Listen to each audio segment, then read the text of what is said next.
My cousins had this game growing up, Goof Troop on the Super Nintendo. It was a really fun game that followed the TV series of the same name. Now, this was a bit before my time, admittedly, so I decided that it would be best to get myself up to speed before diving into the video game. And let me tell you, this intro is a banger. I love it so much.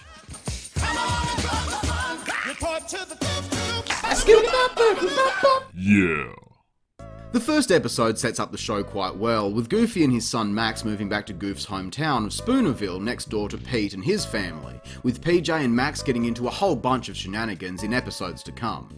It's an okay show, kind of a little too much at some points, I will say. It's what I like to call ADHD entertainment, where the audience isn't afforded even a second to compose their thoughts on the action up on screen. Thankfully, it's not nearly as bad as something like Tasmania, which was trash. Goof Troop manages to remain consistent and true to the rules of this crazy world, even despite all of the madness going on. And while it's mostly fun and games with a lot of chaotic stuff going on in each episode, characters still manage to be fleshed out, evolve, and even have a few very heartfelt moments too, which is really nice to see. Between Goofy and Max, Max and PJ, Goofy even steps in to be a supporting father figure for PJ from time to time, when Pete is just at his absolute worst, being the dickiest of dickheads. The show wasn't groundbreaking by any means and didn't last all that long, but it ultimately led us to a Goofy movie in '95, which is a masterwork of storytelling, compelling characters and humour that's still fun no matter how much older we all get. You just love to see it, honestly. Goofy is such a lad and for a complete nutter, manages to pull on your heartstrings like nobody else. I haven't seen the sequel yet, which is shocking given it's all about skateboarding, but as for the first movie, it's an undeniable must-watch, even if you've seen it countless times before. Now, as for Goof Troop the video game, this served as a stepping stone between the TV show and the movie, releasing in mid-1993. It was developed and published by Capcom, which is always a good sign, especially for games of this era, and well, let's not forget that there was also a Tiger Electronics game as well. Yeah, Jesus, to think of all the poor kids who had to grow up with that abomination. But anyway, let's pop this game in and see if it's still as fun as I remember.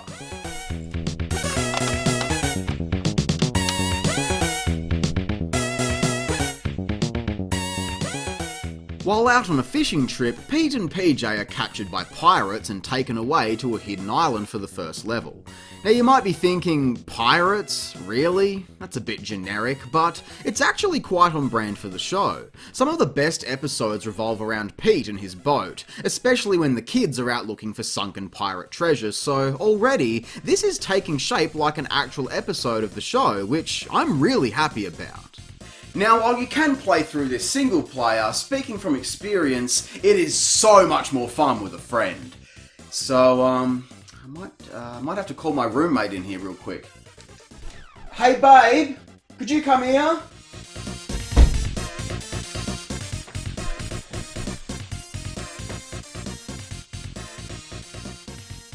Alright, thanks, get the hell out of here. Goofy, buddy! Oh, I'm so excited for this. Are you ready to get into some Goof Troop action? Oh boy! Yeah. The game is played with an overhead perspective on the map as Goofs travel from screen to screen, navigating various hazards and solving puzzles. Yeah, on the surface you might think this would have been an action platformer type of game, but its primary gameplay is actually puzzle solving, which makes for a neat combination. It's mostly about pushing blocks around to open doors to new areas and figuring out how to reach the end of the stage, but for as simple a concept as it is, damn this is fun. It's a great looking game too, with a hella bouncy soundtrack to accompany it, and a whole bunch of really cool mechanics to discover. Along with being able to kick stuff and throw objects around to send enemies flying off into space, each character can also wield various items with a multitude of interesting uses. The grappling hook, for example, makes for a great weapon, but can also be used to create a bridge to access platforms out of reach. The shovel can be used to uncover hidden items on the map, and if one player uses the bell to lure enemies towards them, then the second player can sneak by and use a key to unlock a door to the next location. It's a lot of fun figuring out the best method for each screen, and before long, you've made it to the end for the first boss battle. It's like we're playing whack-a-mole, but with bombs instead. Hell yeah. It's simple but effective for a first encounter like this, and learning to catch the objects being thrown at you is required to learn to take out that last pesky survivor. Things already start to heat up heading into the next level as the challenge becomes even more noticeable. Thankfully there isn't too much pressure though, given that if you mess anything up, you can simply leave the screen and come back for everything to be reset. For a game intended for children, it can actually catch you off guard at times, even as an adult. Oh wait, did you want to say something, Goof? Gosh. Oh yeah, that's a really good point. I need to mention that. With each new level, we're introduced to new game mechanics, such as child labour. What? Child labour? What? Good going, pal. Seriously though, each new level manages to focus all of the different mechanics we've learned so far, while also throwing a new curveball at us, such as these bomb blocks. Now we've got to be careful not to get blown up while solving puzzles, or pushing the blocks around with more and more projectiles coming at us like a bullet hell. It's a challenge, but it's fun, and with a second player, you really need to put your brains together. And unlike many co-op experiences that result in one player being dragged along like dead weight, it's actually quite rare in this one, as you really are forced to work as a team. The second boss fight is this big dude, throwing flaming torches and sweeping the arena with fire. Uh-oh, Goofy done goofed up! Yeah, nice one, idiot. I tell you what, it's scary when you're left all alone. Everything gets cold, clouds form above your head, and it feels like there are a bunch of eyeballs watching and judging your every move. But we did it. On to level 3, which is a giant castle, and this is where things start to get quite tricky here, with tougher enemies, an abundance of secret rooms, dead ends and passageways. It can be like a maze at times. But we've also got these dark areas to navigate, which are impossible to see where you're going without the light from a candle. This is where the inventory system really becomes a crucial factor to manage appropriately.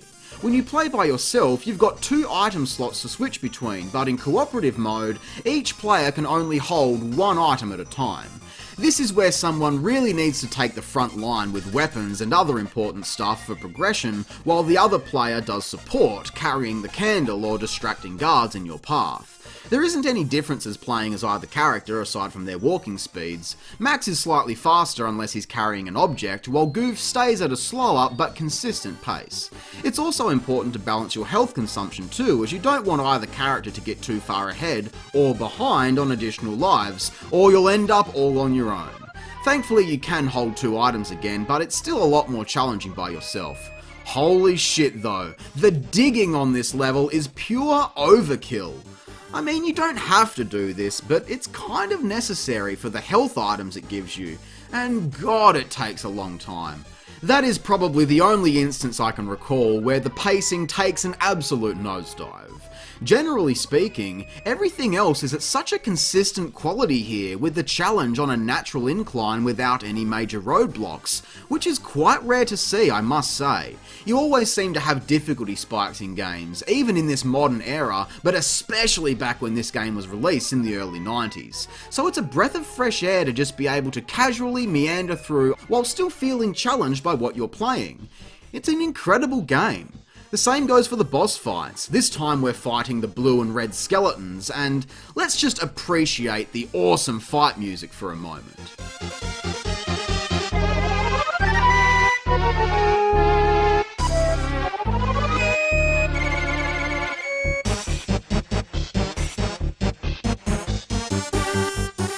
Oh shit, I'm dead! Oh, come on Goofy man, it's all up to you now, bruv. You gotta do this. I believe in you, buddy. Yeah, come on. Kick his ass! You can do it. Yes! Yes! Oh, that was awesome! Yes! Oh, you got him, Goofy! Oh my god, that was excellent! Oh man, I am so proud of you. And I'm so proud that I get to call you a friend as well. Now we see that the pirates didn't actually kidnap Pete and PJ, they've got Pete confused for their pirate leader who looks eerily familiar. I mean, not that Pete cares at all, the fat pig. We're making good time through this game though. It's actually quite short, with only one more level to go after this, but stage 4 takes place inside of a cave. It's definitely the most drab so far, and definitely confusing to figure out where you're supposed to go at times. It's a bit of a headache, and just more of the same at this point in the adventure, but I must give huge props for the waterfall. You've got to figure out how to turn it off, and then you can make your way behind it to the level boss, which are these big caterpillar dudes causing the cave ceiling to crumble. We pick up the debris and hurl it at them from these narrow walkways to walk away with the victory. Difficult again, but definitely a satisfying foe to overcome. Making our way out from the cave, Goofy spots Pete, represented on screen as an orb, and swings down on a vine to rescue him, only to discover that it's the real Keelhole Pete. He reclaims his pirate ship and it becomes a desperate race to rescue the others. This is a tough bastard of a stage to get through, my lord. It just goes on and on, each room offering a new challenge, be it a complex puzzle far beyond the comprehension of two goofs, or just an onslaught of bad guys trying to slit our throats. Then you make your way down into the hull of this ship where you find this fucking thing. What am I even looking at here? You've got to stand on the different arrows to navigate this platform across a ginormous chasm, but every time you hit a button, the layout changes directions. My god, what a disaster! This is a nightmare! Looking good, Maxie. Oh my god, finally, alright. Thankfully the second player can leave the room so that I don't have to do all of that again. Okay, Goofy, please just leave the room, and then we can continue playing the game. You're not going to?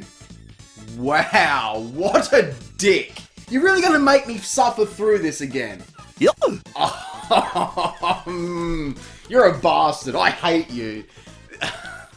What an asshole. How would you like it if I just sat there and watched while you suffered through this hell?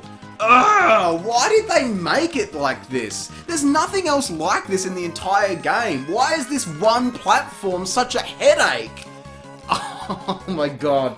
You know, I hate you right now, Goofy. Like, I still love you, like bro to bro, but that was a dick move, making me do that again. Oh my god, can we just keep going, please?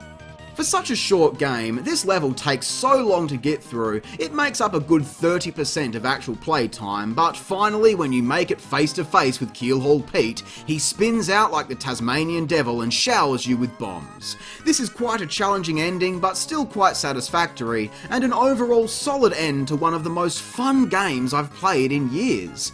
Honestly, this is incredible. While I do definitely wish it went on a little longer with 1 or 2 additional stages, this entire game is fun from start to finish, and I just love the enemy roll call that you get on the end credits. It's something I really miss from this era of games. Oh, and by the looks of it, I completely missed this area inside of the cave where there's these mine carts going on, so there is certainly reason to go back through this again someday. This game is the purest example of simplicity executed to absolute perfection, so I think that Goof Troop on the Super Nintendo is worthy of a 7 out of 10. Yeah, it's that damn good. Definitely grab a friend and play through this game one afternoon. I guarantee you'll both have a whopper time. Unless, of course, your friend is a dickhead who likes to watch you suffer on that platform in the last level. Bastard, get the hell out of here, Goofy. Well anyway, I hope you all enjoyed the video. If you did, be sure to leave a like, subscribe, remember to share it with your friends and on social media. I'm Square Eyed Jack and I hope you have a great fucking day. Thanks for watching.